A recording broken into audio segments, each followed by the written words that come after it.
En fait, quand tu es contraint d'aller au travail tous les jours, c'est une contrainte. Quand tu es contraint d'être en télétravail, c'est une contrainte. Et en fait, l'épanouissement se fait plus dans le moment donné où tu as cette liberté de choix.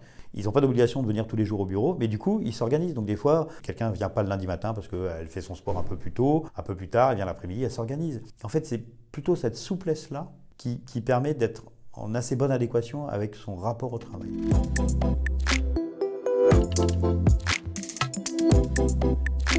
Si tu étais une patate, comment souhaiterais-tu être cuisiné?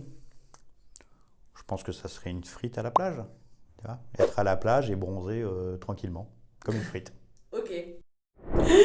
Denis, je suis enchantée d'échanger avec toi aujourd'hui. Donc toi, tu es le dirigeant de Drop Contact. Oui. Drop Contact qui propose une solution SaaS B2B qui permet d'enrichir et de nettoyer les données contacts des CRM.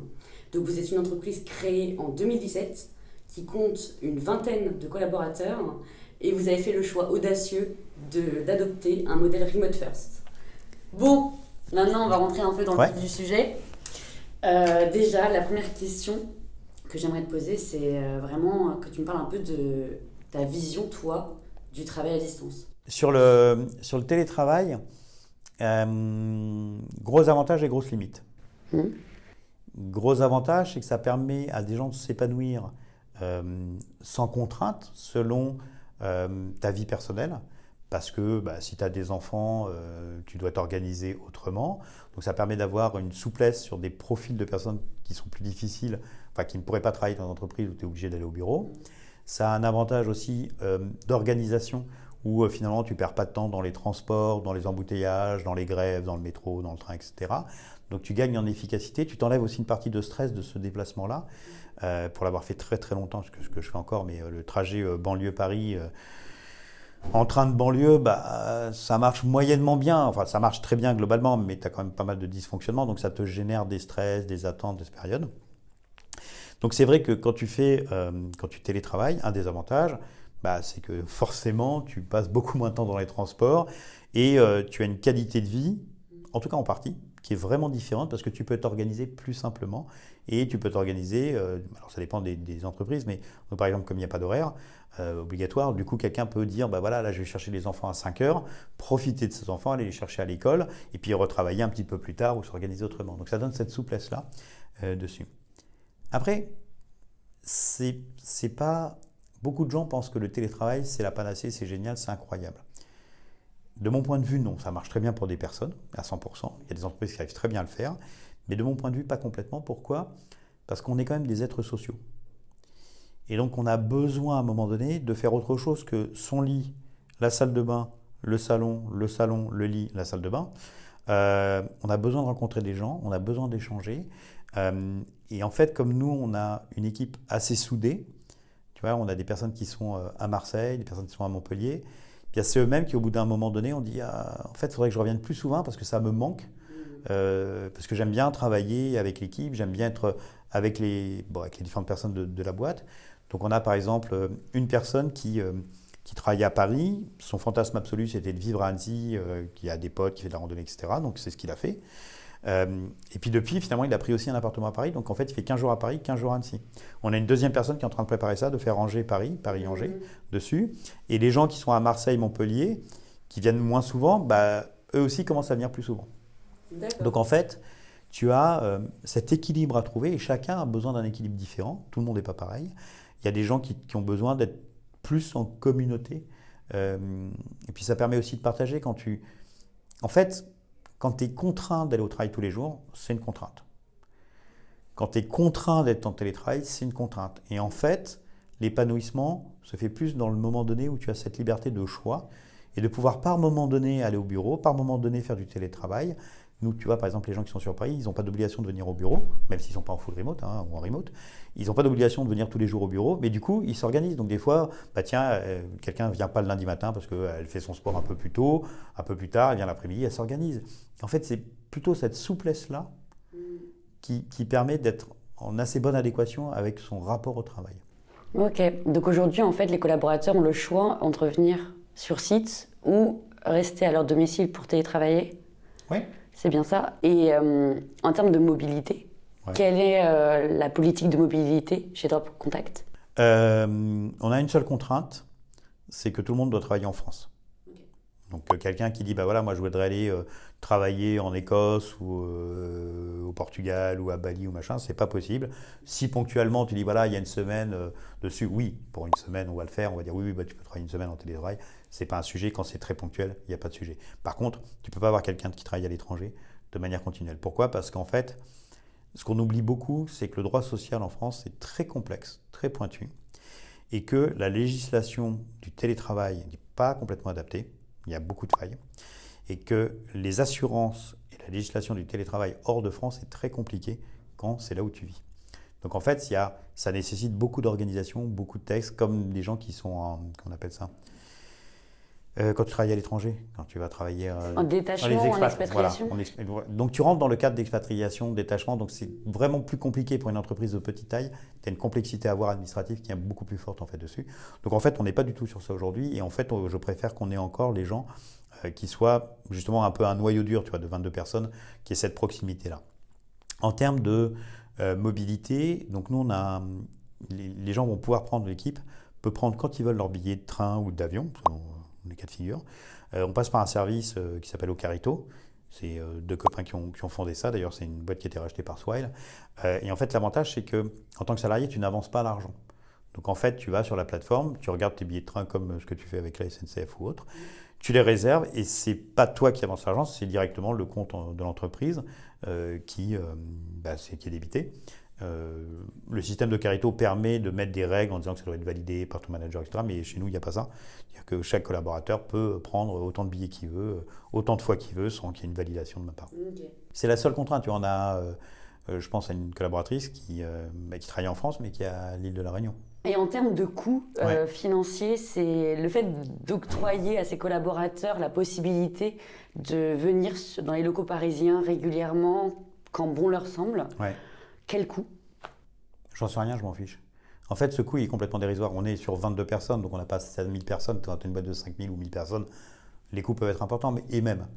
En fait, le coût le plus cher dans une entreprise, c'est le recrutement des bonnes personnes.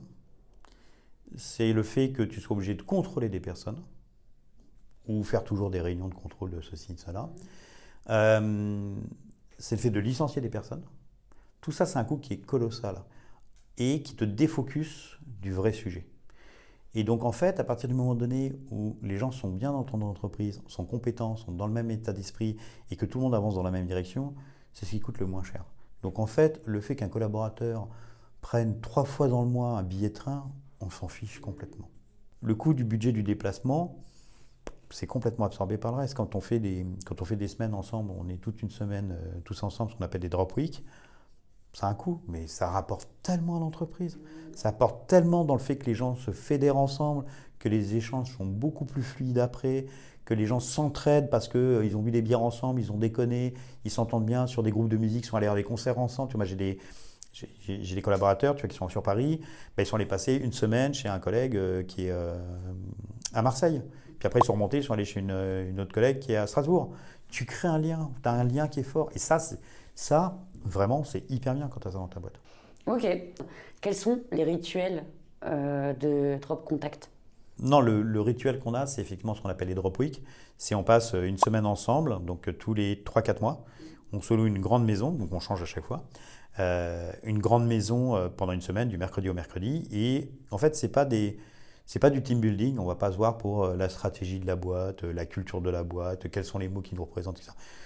Rien à faire de tout ça, c'est pas du tout cet aspect-là. On se colle pas des petits papiers dans le dos comme. Je vois que tu vois ce que je veux dire. C'est pas du tout ça. C'est en fait, on travaille, mais au lieu de travailler au bureau où chacun a son domicile, en fait, on travaille tous au même endroit dans une grande maison qui, évidemment, vous imaginez bien, qui est plutôt cool en général. En général, il y a une piscine, un jacuzzi, un sauna, etc. La dernière, il y avait 4 jacuzzis. À la montagne, c'est trop bien. Et en fait, il y a une particularité dans ce qu'on fait aussi dans cette drop week-là, c'est qu'on fait des binômes aléatoires et chaque binôme va s'occuper d'un repas pour l'ensemble de l'équipe. Ça a l'air de rien, mais c'est hyper intéressant parce qu'en fait, à partir du moment donné où tu dois faire à manger au reste de l'équipe, tu dois être attentif aux autres dans le sens où tu as des gens qui sont végétariens, tu as des gens qui sont allergiques eau ou à la coriandre, je ne sais pas comment on dit. Tu as des gens qui ne mangent pas du tout de légumes. Donc, en fait, dans le repas que tu vas préparer, tu dois être attentif à tes collègues dessus. Et en plus, quand tu prépares à manger, tu as une organisation, tu travailles avec quelqu'un, enfin, tu fais à manger, pardon, avec quelqu'un que tu ne connais pas forcément, parce que ce n'est pas forcément quelqu'un que tu travailles, c'est un dev qui va être avec quelqu'un au support, ce n'est pas les mêmes personnes, mais tu fais, c'est exactement la même chose finalement que du small talk quand tu as un nouveau pote qui vient et que tu fais un barbecue et que tu fais la bière et que tu es en train de... Donc ça crée un lien en fait qui est assez cool. Et comme c'est des gens qui sont... Tout le monde est très mature et très cool et bienveillant, ça fonctionne hyper bien. Dès qu'on l'a fait, la première fois qu'on l'a fait, c'était un moulin à eau et vraiment la semaine d'après quand on s'est retrouvé au bureau, les rapports entre les gens, moi j'ai vraiment vu ça, ça avait changé. Les rapports n'étaient plus la même, la manière de parler n'était plus la même, les échanges même sur Slack, tu vois, quand tu échanges avec quelqu'un en écrit, le ton n'est pas toujours bien compris. Par l'écrit, c'est toujours compliqué. Mais quand tu as, j'allais dire picolé, quand tu as bu, quand tu as déconné, quand tu as parlé de choses et d'autres, etc., en fait, c'est moins important, c'est beaucoup plus fluide, en fait. Donc, c'est une communication qui est différente qui se crée. Ok. Et en termes de rituels qui sont plutôt virtuels, qu'est-ce que vous avez mis en place également chez Drop Contact? Alors, on a dans Slack, on a une solution qui est basico-basique, qui fait des random coffee. Donc en gros, ça te sélectionne un binôme et de manière aléatoire. Et donc j'insiste un peu pour que ça soit vraiment réalisé, que les gens le fassent vraiment dans la semaine. Donc ils prennent un rendez-vous dans la semaine pour pendant une demi-heure discuter de choses et d'autres, etc. Et donc ça permet de créer ce lien dessus. Donc ça, c'est assez cool. C'est important de le faire. On s'est rendu compte que c'est toutes les semaines. Ouais, toutes les semaines. Oui, toutes les semaines. En fait, le lundi, le système te dit bah tiens, tu dois prendre un rendez-vous avec X. Et donc chaque personne prend son rendez-vous dans la semaine avec X. Ensuite, on a quoi? On a au niveau de l'équipe tech, on a peu de réunions. En fait, quand tu fonctionnes avec des équipes développeurs en méthode agile, tu as des rituels. Tu dois être le matin à la daily à 9h ou 8h30 ou 9h30 selon les boîtes. Il y a plein de choses qui sont organisées comme ça. Nous, on a pris ça, puis on l'a mis à notre sauce, donc on l'a un peu cassé. Dans le sens où faire tous les jours une daily, ça n'a pas de sens pour nous, ça fait trop de réunions. Donc en fait, les daily, on fait mercredi, jeudi, vendredi, 3 jours de la semaine. Okay. Et on ne la fait pas à 9h ou à 9h30, ni à 8h30, on l'a fait à 12h15. Ok. Pourquoi? Parce que le matin, en fait, pourquoi? Parce que comme ça permet aux développeurs, d'être le matin en mode ce qu'on appelle un mode focus, un mode où ils sont concentrés, ils ne sont pas dérangeables. Comme ça, ils peuvent être concentrés sur des tâches, parce que quand tu développes, tu es concentré. Si on te perturbe, tu perds le fil, le temps de t'y remettre, c'est compliqué. Donc en fait, on a gagné en efficacité avec ça. Le matin, c'est un mode focus. 12h15, c'est la daily, mercredi, jeudi, vendredi. Le 12h15 est parfait parce qu'en fait, à 12h30, tu as faim. Donc en fait, ta daily, elle dure rarement plus de 15 minutes. Et c'est vraiment très efficace. C'est un bon horaire, honnêtement. Ok. Et cette pratique de deep work, du coup, de plage, ouais. C'est généralisé au sein de l'entreprise? Non, c'est les devs. Uniquement les devs? Ouais, c'est-à-dire qu'au départ, on ne l'avait pas. Et en fait, on utilise un outil qui s'appelle Tuple. TUPLE, donc c'est une extension que tu mets sur ton Mac et en fait tu cliques dessus, ça appelle tout de suite quelqu'un, donc très simple. Et tu peux partager ton écran, tu peux reprendre la main, etc. C'est comme TeamViewer mais beaucoup plus moderne, beaucoup plus puissant et beaucoup plus simple. Et en fait, on s'est rendu compte que souvent les gens échangeaient, souvent les devs échangeaient parce que quand on est sur des choses complexes, tu as besoin d'avoir quelqu'un qu'on appelle un canard jaune, c'est-à-dire que tu as besoin d'échanger. Et donc c'était trop facile de contacter quelqu'un. Donc, tiens, j'ai une question, j'appelle Pierre. Tiens, j'ai une question, j'appelle Jacques. Tiens, Jacques m'appelle, machin, etc. Du coup, tu n'avais pas ces plages un peu focus, probablement peut-être un peu plus nécessaires, en tout cas qui nous a semblé un peu plus nécessaire sur la partie dev. On a une dizaine de développeurs aujourd'hui. Et donc, du coup, on a mis ça en place. Et il y a un dev d'astreinte sur la semaine, qui lui est dérangeable, si on va dire ça comme ça. Donc, il va s'occuper s'il y a une question de support ou de sales, etc. Mais le reste, en fait, ils ne se contactent pas entre eux, sauf exceptionnel, ils peuvent, il n'y a pas un blocage, tu vois. Et l'équipe market, sales, support ne vont pas les contacter, et moi non plus le matin pour laisser en mode focus. D'accord, ok, c'est hyper intéressant. Ah, un truc qui va te plaire. Ça, je l'instaurais, je suis content de mon petit truc. C'est souvent quand tu fais un horaire de réunion, tu dis, voilà, on a une réunion à 14h30. Alors, en plus en full remote, enfin en remote, parfois, ça peut être plus compliqué que les gens soient à l'heure, mais même déjà dans les bureaux, c'est un peu compliqué. Et donc, en fait, tu as des retards, machin. Donc, on a résolu le problème où, en fait, chaque personne qui arrive 1 minute en retard à une réunion, on a un Slack qui s'appelle bière retardataire. Donc, si tu arrives 1 minute en retard, tu payes la tournée de bière à toute l'équipe. Ok. Pour les drop week. Donc, en fait, comme on est 22, au départ, c'était rigolo quand tu étais en retard. Maintenant, tu n'as personne qui est en retard. Enfin, tu as rarement quelqu'un qui est en retard. Et si tu veux, on a inversé le schéma d'un truc qui est négatif et vécu comme un truc positif. Tu as tout le monde qui dit « Ah, il n'est pas encore là, il est 30, allez, encore une minute. Ah, bon, il est arrivé. » Voilà. Et tu vois, et tout le monde le fait bon enfant, en fait. Ok. J'aimerais rebondir également sur un point que tu viens d'aborder que je trouve assez intéressant, c'est le fait que chez Drop Contact, vous n'avez pas de manager. Oui. Comment assurez-vous le suivi de la performance des travailleurs à distance ? Il n'y en a pas. Il n'y a pas, c'est-à-dire qu'en fait, toutes les boîtes, et je ne dis pas que c'est mieux ou moins bien, ce n'est pas mon propos, toutes les boîtes fonctionnent avec des objectifs de vente, des OKR, des KPI, etc. En fait, pour moi, il y a une problématique. C'est comment tu définis, on va prendre la vente, comment tu définis l'objectif de chiffre d'affaires d'un collaborateur, d'un sales. Tu vas dire, cette année, tu dois faire 500 000 euros de chiffre d'affaires ou 1 million de chiffre d'affaires. Pourquoi 500 000 ? Pourquoi 1 million ?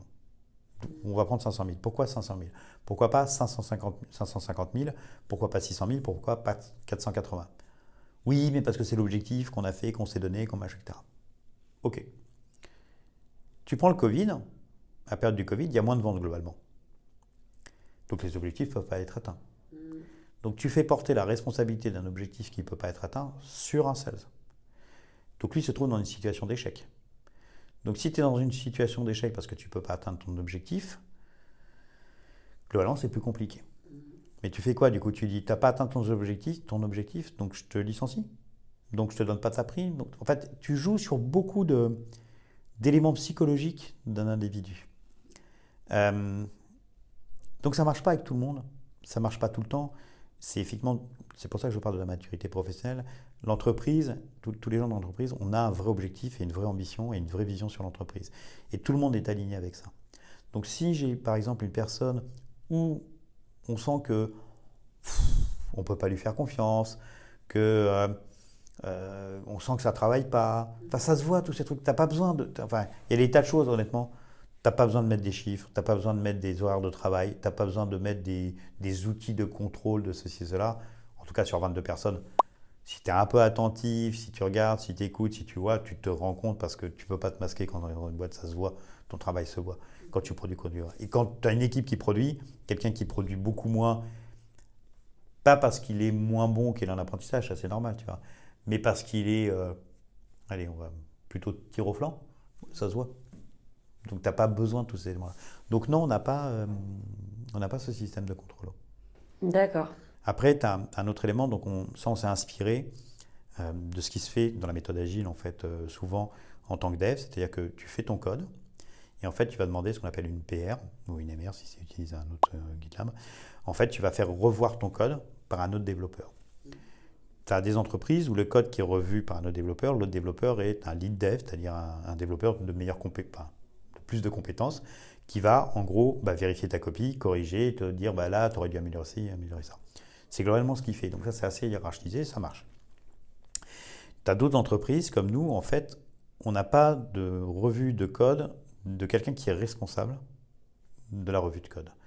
Donc en fait, chacun fait son code, chacun valide son code, et ensuite il va le faire relire par un autre développeur qui peut avoir plus d'expérience, moins d'expérience, mais en tout cas c'est un regard extérieur, et qui va revoir ton code et qui peut, s'il a des doutes, et dire tiens, j'ai pas compris ce que tu as fait, pourquoi tu as fait ci, etc. Donc c'est lui qui va s'améliorer dans son apprentissage du code, ou qui va dire tiens, tu as fait un truc, là je me suis posé la question, pourquoi tu avais fait comme ça, et donc en expliquant, il dit ah oui, tu as raison, peut-être que je change. Donc en fait, tu as cette notion de partage et de relation qui est toujours dans le même sens, où tu as des gens qui ont une compétence et une expérience plus forte, mais qui du coup entraînent les autres et qui aussi ont cet écho-là dessus. Et c'est plus sain dans les rapports. Ça permet aux gens aussi d'être plus engagés, je pense. Donc on s'est inspiré de ça, de cette manière de faire pour le code, de faire relire ton code par quelqu'un d'autre. Par exemple aussi sur les articles de blog. Donc les articles de blog ou les posts LinkedIn, c'est pareil. Donc on va avoir dans l'équipe quelqu'un qui va faire un article. Au départ, on va voir le plan, et voilà, on sait où est-ce qu'on doit aller. Quasiment la même chose en termes de dev. Et puis la personne va rédiger son article, va le relire, le corriger, etc. Puis elle va le faire relire par une autre personne, mais qui n'est pas forcément supérieure. D'accord, c'est clair. Ok. Avec le travail à distance, beaucoup de personnes ont été amenées à déménager à la campagne, au bord de la mer, dans certaines régions de France, notamment la Côte d'Azur, les Pays Basques. Ça a eu également des conséquences, des loyers qui augmentent, des locaux qui n'arrivent plus à se loger, des manifestations qui peuvent avoir de plus en plus lieu dans certaines villes de France. Qu'est-ce que tu en penses ? En fait, je pense que c'est bien, malgré quelques excès. C'est-à-dire qu'on a eu toute la vague des Airbnb où normalement, pour certaines personnes, tu es censé faire un Airbnb et gagner un certain montant maximum. Et puis ça a été utilisé autrement pour faire de l'investissement immobilier, etc. Donc ça dépasse une limite. Et ça posait déjà un problème en fait sur un certain nombre de villes, de pays. Tu vois, je pense à Lisbonne par exemple, je pense à Biarritz, voilà, à Saint-Jean-de-Luz, etc. Plus des tas d'autres villes en France. D'ailleurs, les législations ont changé dans certaines villes. Certes. En fait, ce qui se passe, c'est que le fait, tu vois, historiquement, les gens commençaient à monter sur Paris pour trouver un boulot. C'est ce qu'on disait pendant des tas de générations. En fait, en montant à Paris pour trouver un boulot, mais du coup, il y a plein de villes, de villages qui finalement n'ont plus eu de jeunes, ont arrêté d'avoir de la population, des écoles ont fermé, des maternités ont fermé, etc. Donc il y a un mouvement qui s'est passé là-dessus. On part en dizaines d'années, vingtaines d'années, etc. Le fait que Internet arrive dans les villes en haut débit, le fait effectivement du Covid qui était un déclenchement de la bascule télétravail, où finalement ça a imposé un peu ce mode de travail-là, et puis finalement les gens se sont dit, bah tiens, en fait je peux quand même travailler, ou même les entrepreneurs se sont dit, bah on peut faire travailler les gens comme ceci, permet en fait de faire revivre des villes, et de ne pas avoir des villes qui disparaissent en n'ayant finalement que des touristes ou rien. Tu vois, ma femme est originaire d'Aveyron. Ouais, l'Aveyron, à part l'été, les Aveyronnais qui sont dans l'Aveyron, franchement, il y a des agriculteurs et pas grand-chose. Et donc, tout d'un coup, ça permet à des personnes, je pense par exemple à des jeunes couples qui arrivent, qui commencent à avoir des enfants, etc., donc j'allais dire peupler, mais quelque part, c'est un peu ça, de redonner de la vie. Ensuite, certes, ça augmente des loyers, ça pose des problématiques d'immobilier, mais en même temps, tu as des gens qui ont un pouvoir d'achat qui vont faire travailler des artisans pour reprendre un appartement, reconstruire une maison. Finalement, il y a des restaurants qui s'ouvrent, finalement, il y a des commerces qui s'ouvrent, etc. Donc, en fait, tu génères une vie et tu gères une activité. Donc, si tu regardes, je parle du Pays Basque, parce que j'ai un copain qui est là-bas, que maintenant j'y suis un peu de temps en temps. En fait, globalement, le travail que tu trouves au Pays Basque, globalement, à part les gens qui sont riches et qui ont plein d'activités, globalement, tu es au SMIC. Sauf que c'est comme dans tous les pays, dès que tu commences à reprendre de la richesse, en fait, tu vas voir dans l'autre schéma. C'est-à-dire que quand tu vas avoir le choix, les salaires vont aussi augmenter. Donc, c'est des cycles un peu lents, un peu longs, mais en fait, ça permet de ne pas avoir une concentration de gens dans des grandes villes comme Paris et de reprendre dans des villes, même grandes. Tu vois, tu as Marseille qui reprend d'autres profils de personnes, tu as Montpellier qui revit aussi, tu as Saint-Jean-de-Luz, tu as surtout Biarritz, tu as La Rochelle. Donc, en fait, tu redonnes de l'activité, tu redonnes une jeunesse, et moi, je trouve ça très bien. Et oui, en attendant, c'est comme dès qu'il y a des mouvements, forcément, il y a des frictions et tout n'est pas rose. Après, ce qu'il ne faut pas oublier, quand tu as des loyers qui augmentent, c'est qui sont les propriétaires. Parce que les propriétaires, en général, dans une ville de province, c'est les gens de la ville de province. Donc, c'est eux qui vendent aussi un bien, s'ils vendent ou qui font un loyer, parce que tu as une demande, c'est toujours l'offre et la demande. Ouais, du marché. Aujourd'hui, et depuis en fait surtout le début de l'année, beaucoup d'entreprises revoient leur politique de travail à distance, demandent à leurs collaborateurs de revenir sur site 3 à 4 jours, voire 5 jours par semaine pour certains. Des entreprises de toutes sortes, autant dans la tech que dans d'autres secteurs d'activité. Ça peut être Disney, Amazon et d'autres. Les motifs sont variés, divers et variés. Problèmes au niveau de l'innovation, capacité à faire émerger des idées innovantes à distance, des problèmes de cohésion d'équipe.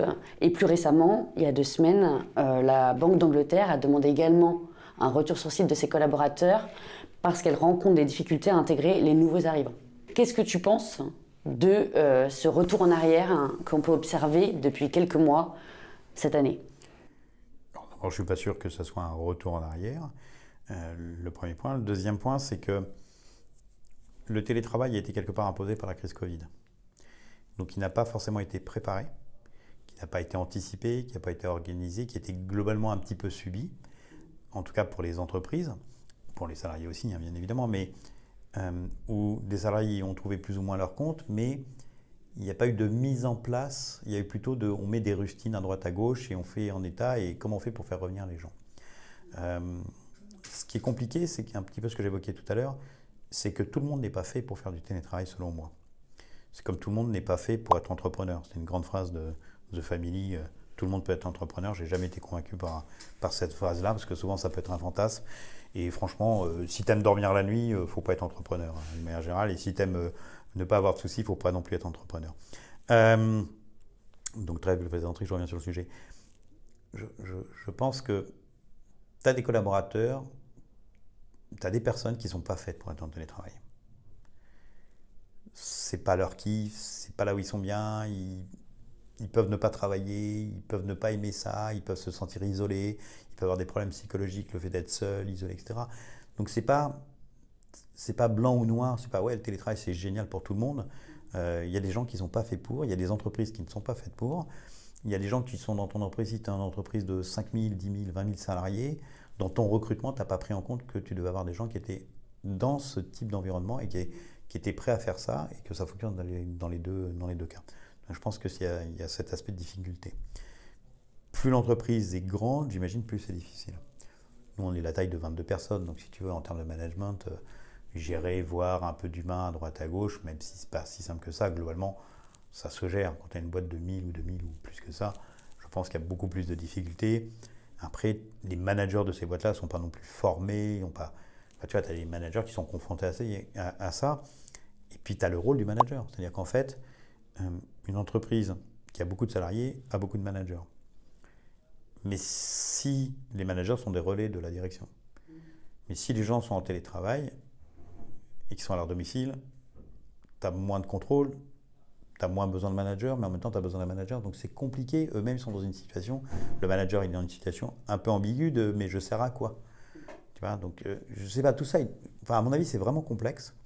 Je ne crois pas qu'il y ait un modèle idéal. Et de toute manière, je n'aurais pas la prétention de me comparer à des gens comme Sam Altman, Elon Musk et tous les gens dont tu as cités. Ok.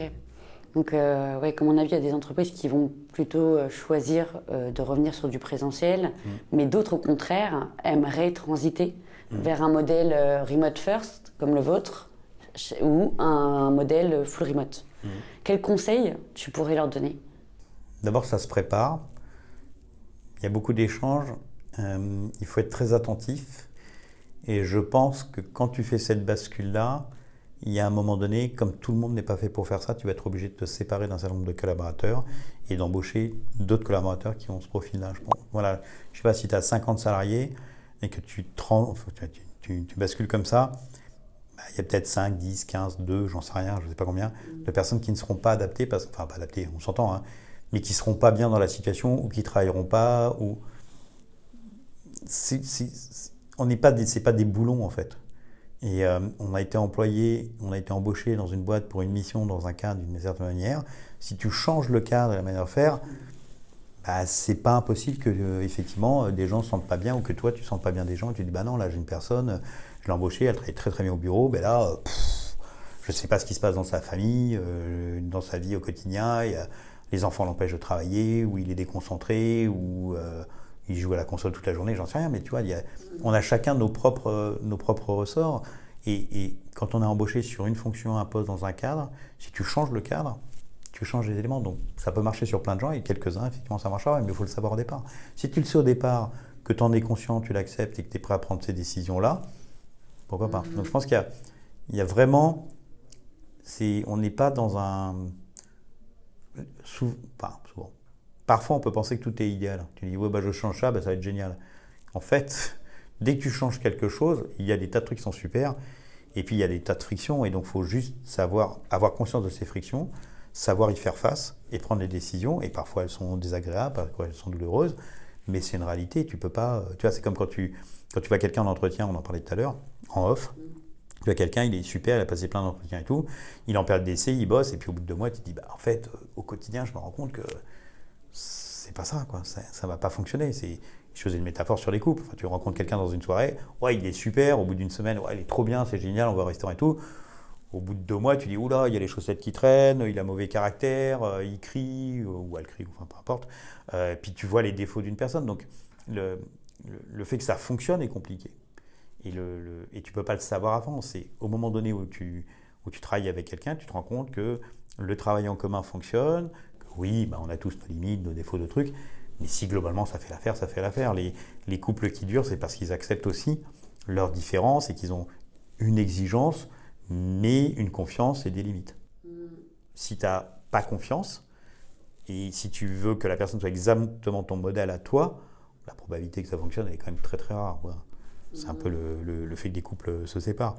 Et je reprenais, on en parlait tout à l'heure aussi en off, je prenais l'exemple sur la confiance et sur le contrôle des gens. Si par exemple tu es en couple et que, on va dire que ton mari lit tous tes messages, ou ta femme lit tous tes messages de ton téléphone, tes textos, etc., c'est-à-dire qu'il y a zéro confiance, c'est-à-dire qu'il y a un contrôle. Donc si tu avais un patron qui contrôle tes horaires, ton machin, etc., bah, tu as une notion de pouvoir, tu as une notion d'ego, tu as de non-confiance, et donc tu n'es pas dans un truc safe pour avoir une relation qui est saine. Et donc c'est un peu cette métaphore que j'utilise pour expliquer que bah, on ne contrôle pas les horaires des gens, quoi. Enfin, je suis dans le contact, on ne contrôle pas les horaires des gens, on travaille en confiance, et si à un moment donné, on a suffisamment de doutes pour ne pas avoir confiance, c'est quand même un certain nombre de signaux, donc on va les vérifier, et on va dire, ah bah non, en fait, on voit bien, là, tout le monde bosse, mais lui, il ne produit pas par rapport aux autres. Donc, qu'est-ce qui se passe? On voit, on échange, on discute dessus, de notre relation humaine. Puis à un moment donné, on se dit, bon, bah, la mayonnaise prend pas, quoi. Ouais, donc en fait, là, parce que tu as donné pas mal de matière, il y a vraiment cette question de est-ce que l'entreprise a une culture de la confiance par défaut, en quelque sorte? Est-ce que l'entreprise a des collaborateurs qui souhaitent travailler de cette manière, travailler à distance et s'assurer du coup de l'adhésion en fait des salariés? Et également, tu parlais un peu de l'expérimentation, comme dans le cadre de la période d'onboarding, où expérimenter peut-être pas à pas avant de radicalement changer la manière de faire. Ouais, je pense. Et puis, il ne faut pas oublier que dans les entreprises qui ont pas mal de monde, ou les entreprises où il y a des managers, les managers sont des relais. Donc, il faut déjà que les managers soient en osmose avec ça pour être des bons relais aussi sur l'information. Donc, c'est un travail de préparation, je pense, qui est important. Après, c'est vrai que sur l'histoire, tu sais, du 2 jours ou 3 jours obligatoire, le mardi, le mercredi, etc., moi, j'ai jamais été à l'aise à ça quand c'est sorti, quand pas mal de boîtes ont dit oui, mais alors nous, c'est 2 jours et tout. J'ai jamais compris pourquoi on disait pourquoi le lundi, ou pourquoi le mardi, pourquoi le mercredi. Oui, mais c'est pour l'organisation, etc. Je trouve pas. Enfin, je vois pas bien. Et ça revient aussi sur de la contrainte, en fait. C'est-à-dire qu'on te donne une liberté, mais en même temps, peut-être un peu caricature, mais on met une sorte de laisse, entre guillemets. Tu vois, on te laisse prendre du champ, mais on te fait revenir en disant attends, c'est le mardi et le mercredi, on veut que tu sois au bureau. Du coup, tu as des bureaux qui sont vides des moments, puis qui sont pleins des moments, mais il n'y a pas de place. Ça aussi, c'est pas simple. Ce qu'il faut vraiment voir aussi, c'est que nous on a des bureaux, donc on a de l'espace, on peut avoir plus ou moins. Mais si tout le monde est là, bon, bah, on a l'espace autour, donc ça va. Mais si tu as un bureau dans lequel tu as 800 personnes, bah, si le lundi, le jeudi et le vendredi, tu n'as personne dans les bureaux, tu as 800 places disponibles vides qui te coûtent une fortune, et tout d'un coup, tu n'as pas assez de place pour mettre tout le monde. Donc il y a aussi cet aspect logistique qui est vraiment compliqué, je trouve, pour une certaine taille. Quand tu es dans des tailles de 20, 30, 40, 50, ça va. Quand tu dépasses la centaine, je pense que ça doit être un sacré casse-tête de logistique. Si tu devais être coincé dans l'univers d'un jeu vidéo, d'un film, d'une série ou d'un livre pendant une journée, lequel choisirais-tu? Comment il s'appelle? Limitless. Limitless, c'est un gars qui est paumé dans la vie. Je crois qu'il va chez son frère. Bon, il est vraiment, c'est pas SDF, mais limite. Il va chez son frère et son frère a découvert un truc où je sais plus ce qui se passe. Son frère ou je sais pas, un pote, qui a des petites gélules. Et donc, il y a des mecs qui viennent, qui tuent le type pour récupérer les gélules. Et en fait, lui réussit à s'enfuir avec les gélules. Et en fait, en prenant les gélules, toutes les limites qu'on a, en fait, sont démultipliées. Donc, il comprend tout, il apprend tout, il devient juste incroyable. Et il y a plein de rebondissements. Et c'est c'est un top film avec un super acteur. Je ne sais plus qui c'est, mais l'acteur est génial dessus. Et t'aimerais avoir ces gélules? Alors, bon, je ne vais pas en parler là, mais oui. Merci en tout cas, Denis, pour cet échange et pour tous les conseils qui, j'espère, inspireront plein d'entreprises à transiter vers le travail à distance. Merci à toi, en tout cas, pour l'invitation. Et puis, je suis très heureux de pouvoir partager Des informations, ce n'est pas des conseils pour moi, c'est juste des informations et c'est un retour de notre expérience et de la manière dont on manage et dont on gère le travail chez Norme Contact.